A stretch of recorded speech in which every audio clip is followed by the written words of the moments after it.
একটা কথা বলি, ওনাদেরও বলছি, কখনো কোনো পার্মানেন্ট ডাক নাম হয় না। কেন? এটাই নিয়ম।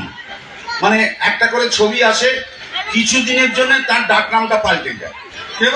হ্যাঁ, যেমন ধর অমিতাভ বচ্চনের ডন, হ্যাঁ, এটা মুক্তি পেল, কিছুদিনের জন্য উনি হয়ে গেলেন ডন, ওনাকে সবাই ডন বলে রাখতে। মিস্টার নাটোয়াল্লাল মুক্তি পেল, উনি কিছুদিনের জন্য মিস্টার নাটোয়াল্লাল। এই শাহরুখের পাঠান মুক্তি পেল, কিছুদিনের জন্য উনি পাঠান। আমার বাবার দেওয়া একটা ডাক নাম এককালে ছিল।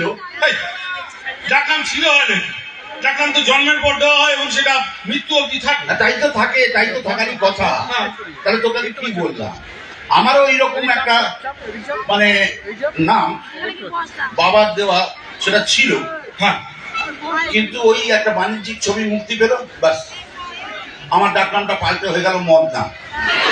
তারপর থেকে সবাই আমাকে মদনা বলে ডাকে, ওইটি আমার ডাক নাম না।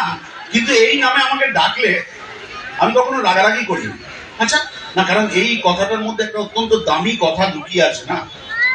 মদনা মানে হচ্ছে মদ না। ছিলেন ভরাজ মুখার্জি, পেয়েছেন আপনাদের দেওয়া কি সুন্দর আদরের ডাক নাম মদনা, তার আবার একটা কি সুন্দর অর্থ। আচ্ছা, আমার একটা কথা মনে হচ্ছে, বলবো? হ্যাঁ, মদনা তোমার ডাকলাম, নিশ্চয়ই আমরা সবাই ভালোবেসে তোমাকে, কিন্তু এর না খুব কান ঘেসে একদম আরেকটা তোমার ডাকনাম আছে। কি? না থাক, এই পরে বল না। আরে পরে বলবো বলে সেটা না বললে কেমন আমাশা আমাশা একটা ব্যাপার হয়। বাঙালির এই ব্যাপারটা খুব খারাপ, পরিষ্কার করে বলেন। দেখো, তোমার মদনার ডাকনামের একদম কাজ দিয়ে একটা নাম যায় মদন। হ্যাঁ, মদন একজন ডেকেছে, হ্যাঁ ডাকে। তো এর আবার একটা খুব গম্ভীর অর্থ আছে। কি কি? আবার আবার সেই একে বল না, বলবি যখন বলি, কেউ কিছু বলবে না। দেখো, মদনের অর্থ হচ্ছে মদ অন। আমি সুইচ অফ করার চেষ্টা করছি, সুইচ অন করে দিই। আরে অন অফের ব্যাপার না। দেখুন, ভালো নাম ডাকনাম নিয়ে কি সমস্যা? সমস্যা হওয়ার আগে একটা ওনাদের সমস্যা মিটিয়ে দিই আমরা, ওনাদের কি বক্তব্য আছে। ও আচ্ছা আচ্ছা আচ্ছা। আপনাদের মাঝে এই মুহূর্তে উপস্থিত রয়েছেন দ্য লেজেন্ডারি খরাজ মুখার্জি এবং ধীমান ভট্টাচার্য। আরো কিছুক্ষণ আপনাদের মধ্যে ওনারা থাকবেন, কিন্তু তার আগে আমাদের যেটা দায়িত্ব এবং কর্তব্য ওনাদেরকে বরণ করে নেবার। আমরা ক্লাব মেম্বাররা ক্লাবের পক্ষ থেকে বরণ করে নেব। আপনাদের মাঝে উপস্থিত রয়েছেন মাননীয় খরাজ মুখার্জি এবং ধীমান ভট্টাচার্য মহাশয়কে। ক্লাবের পক্ষ থেকে ব্যাচ পড়ানো হচ্ছে, ব্যাচ পড়াচ্ছে ক্লাব মেম্বার মুম্বাই।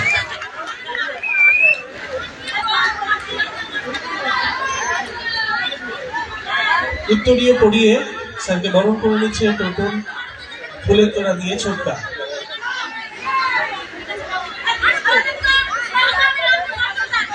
এদিকে আসো না, কানে পার হয়েছে, মা বাবা বলতে হবে না।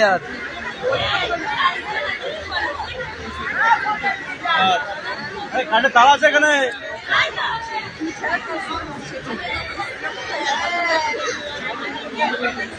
কালো কোথায় গেল?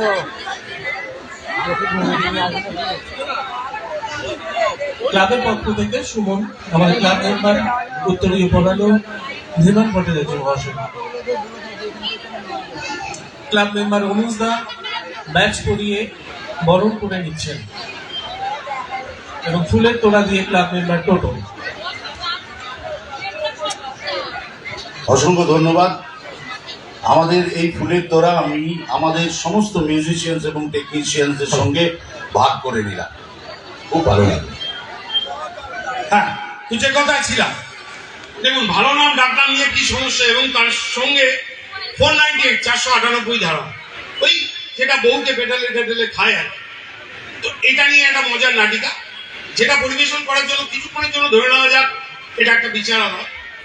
আমি একজন পেশকার এবং আপাতত এটা একটা কাজ করা। বিচারালয় মানে হচ্ছে কোর্টরুম। আচ্ছা, আর এটা কি হবে? কাজ করা। আচ্ছা, আরে এখানে ঠিক আছে। তুই কে?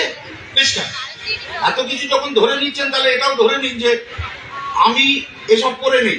আমি একটা খাটো ধুতি আর একটা ফতুয়া পরে আছি, আর এইটা তোয়ালে নয়, এটা একটা গামছা। শুরু। আসুন শুরু করছি। ডাকনাম বা নিকনেম। বউ পেটানোর অভিযোগে 498 ধারায় অভিযুক্ত স্বামী বগলাচরণ খামারুই হাজির। দাঁড়িয়ে দাঁড়িয়ে মাজা ধরে গেছে, তখন হাজির হাজির হাজির বলেন। আপনার নাম? এটা এখনই হাঁক পেলে ডাকলেন তো। আমি কি বলে ডাক্তার আপনার জানার দরকার নেই, যেটা আপনাকে জিজ্ঞেস করা হচ্ছে তার জবাব দিন। আপনার নাম? আগে শ্রী বগলাচরণ খামানি। নিবাস? বগুলা। স্ত্রীর নাম? বিউগেল। বিউগেল? আপনার স্ত্রীর নাম বিউগেল? না না না, আমার স্ত্রীর নাম নেত্যকালী। তবে যে বললেন বিউগেল? না মানে সে কথা বললেই মনে হয় যেন বিউগেল বাজতেছে, তো ওই জন্য আমি সার্চ করে তার ডাক নাম লিখেছি বিউগেল। ডাক্তারতে জানতে চেয়েছে আপনার স্ত্রীর ভালো নাম? ও তাইলে তার নাম নেত্যকালী। হ্যাঁ সেটা বলবেন। নিন এবার গীতা ধরে বলুন। পাগল নাকি? মানে ওইসব হবে না। কি হবে না মানে? হবে না মানে কোনো মেয়ে ছেলের গায়ে হাত দেবো না। আরে কি মুশকিল, এখানে আবার মেয়ে ছেলে কোথায় পেলে? এই যে বললেন গীতাকে ধরুন। না না, এই গীতা সে গীতা নয়। আরে সে আমার গায়ের গীতাই হোক কি আপনার শালী গীতাই হোক, কোনো মেয়ে ছেলের গায়ে হাত দেবো না। আরে বাবা, গীতা কোনো মেয়ে নয়। মেয়ে নয় মানে? গীতা আবার কোনো বেটা ছেলের নাম হয় নাকি? এটা কে রে? মেয়ে মানে এখনই তো হাঁক পেরে ডাকলেন, আবার আমার জীবনে দুবার নাম শুনলেন, এর মধ্যে ভুলে বেড়ে দিয়েছেন আপনি অবসর নেন। আমার নাম বগলাচরণ খামারু। কোন থেকে ভজন ভজন ভজন ভজন করে চলছে, যেটা বলা হচ্ছে সেটা বলো। বলো। আমি শ্রী বগলাচরণ খামারুই। আরে কি হলো, ওপর নিচ আকাশ পাতাল ডান দিক বাঁ দিক না দেখে বলুন। আচ্ছা বাবা, এই তো বলছেন চুপ করতে, আবার বলছেন কথা বলতে, কোনটা করবো সেইটা আপনি আচ্ছা ঠিক আছে ঠিক আছে, অনেক হয়েছে। নিন এবার এই গীতাটা ধরে বলুন। আবার বলে গীতারে ধরতে। আরে বাবা, সে তো ধরতেই হবে, এটাই তো নিয়ম। দত্তর নিয়মের ক্যাঁটায় আগুন। একবার বইয়ে গায়ে হাত তুলেছে বলে মাগরা শ্বশুর 419 দিয়ে ধরে এনেছে, আবার কোন মেয়ে ছেলের গায়ে হাত দিয়ে মরবো নাকি? ও আপনি তো বুঝতেই পারছেন না মশাই। ও বুঝেছি আমি, আমারে মুরগি করা অত সহজ না। একবার ভুল করেছি, এখন খুব মেপে মেপে স্টেপ খেলতেছি। আরে বাবা, গীতা কোনো মেয়ে নয়, গীতা একটা বইয়ের নাম। হ্যাঁ একটা বইয়ের নাম। এই বইটা, এই বইটার নাম হলো গিয়ে গীতা, শ্রীমদ ভগবত গীতা। তো আপনি তাই বলেন? আমি তো তখন থেকে তাই বলারই চেষ্টা করে যাচ্ছি, আপনি শুনলে তবে না। আচ্ছা ঠিক আছে বলেন। নিন অনেক হয়েছে, আবার এই বইটা ধরে বলুন। কেন এই গামতা বই আমি ধরতে যাবো? বই আপনার চাকরি করতেছেন, আপনি মাইনেও পেতেছেন, আপনি নিজের কাজ নিজে করেন তো, খালি ফাঁকি দেওয়ার তা। এই দেখুন, আপনি কিন্তু তখন থেকে শুধু শুধু আদালতের সময় নষ্ট করছেন।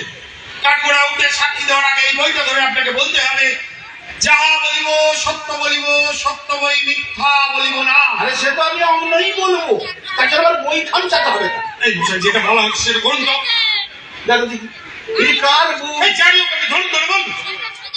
এটা কে লিখেছে? বাপরে বাপ, এটা শ্রীকৃষ্ণের। শ্রীকৃষ্ণ? হ্যাঁ শ্রীকৃষ্ণ? হ্যাঁ। ও বাবা, তাহলে তো আরোই ধরবো। কেন? আরে তার নিজের চরিত্রে ঠিক নেই, হাজার ঘন্টা প্রেম প্রীতি করে চেষ্টাকারী রাখছে, ওই তারে তো কেউ 498 দিতেছে নে। তাদের থেকে ফান্ডাইন্ডে দিতেছেন, সে একটা হোক 10টা হোক, তিনি তাদের সঙ্গে প্রেম করেছেন, তাদের ভালোবেসেছেন। তা আপনি কি করে জানলেন যে আমি বিউগেল ধুরি নেত্রকালীকে ভালোবাসি? আপনি আপনার বউকে ভালোবাসেন? তার নাম তো আমি আপনার বউকে ভালোবাসি। হ্যাঁ নিশ্চয়। বউকে যদি ভালো পাইতেন তাহলে ফান্ডাইন্ডে খেলেন কেন? সে তারে দুগা দিয়েছি বলে। বাহ, তা দুঘা দিতে গেলেন কেন? দুগার বেশি সে সহ্য করতে পারে না বলে রোগা তো। এই খামারি দেখুন, আপনি কিন্তু তখন থেকে ফালতু বকে রাগ চলেছেন। করেন না, ব্যাপারটা বুঝে বলতে যে একটু মন দিয়ে শোনেন। হ্যাঁ বলুন। ঘটনা হয়েছিল কি, আমার বুকে কফ জমেছিল বলে, কফ কফ কফ কফ কফ জমেছিল বলে আমি বউরে বললাম, ওরে বউ আমার বুকটা খানিক ডলে দে তো। হ্যাঁ। তো সেই শুনে কেউ যদি বলে তোমার বাবারে খেতে করে মারের মেয়েকে দাদারে মেয়েকে খেয়ে নাও, তাহলে মানুষ কি করে বলুন তো? এই কথার মানে কি? হ্যাঁ হ্যাঁ, প্রথমে আমিও তো মানে বুঝতে পারিনি বলে তাকে দুগা দিয়ে দিয়েছিলাম। হ্যাঁ। পরে বুঝলাম সে আমার উপকার করার জন্য এই কথা বলেছিল। ও ভাই, কিরকম কিরকম? মানে ব্যাপার হতেছে কি জানেন, আমার বাবা মানে তার শ্বশুর নাম হতেছে আদিনা। বেশ। এখন সবাই তার ডাক নাম আদা বলে ডাকে। আমার মা মানে তার শাশুড়ি ডাক নাম হতেছে তুলসী, আর আমার দাদা মানে তার ভাসুর ডাক নাম হতেছে মধু। এখন ধরেন বউ মানুষ একে শ্বশুর শাশুড়ি ভাসুরের নাম নিতে পারে?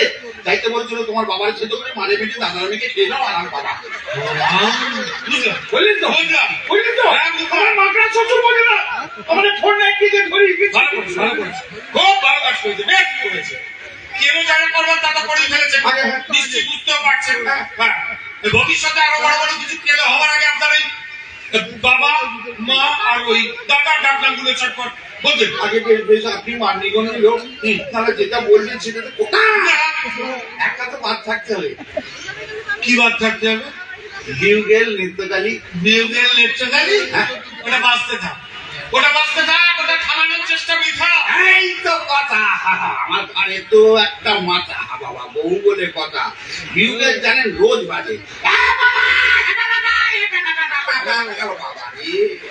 পরে কেউ থামাতে পারবে না এইটা টাইম করেন কেউ যেন কখনো থামাবার চেষ্টাও না করে তাহলে ধরনি একেবারে রসা তলে চলে যাবে হ্যাঁ ধন্যবাদ ধন্যবাদ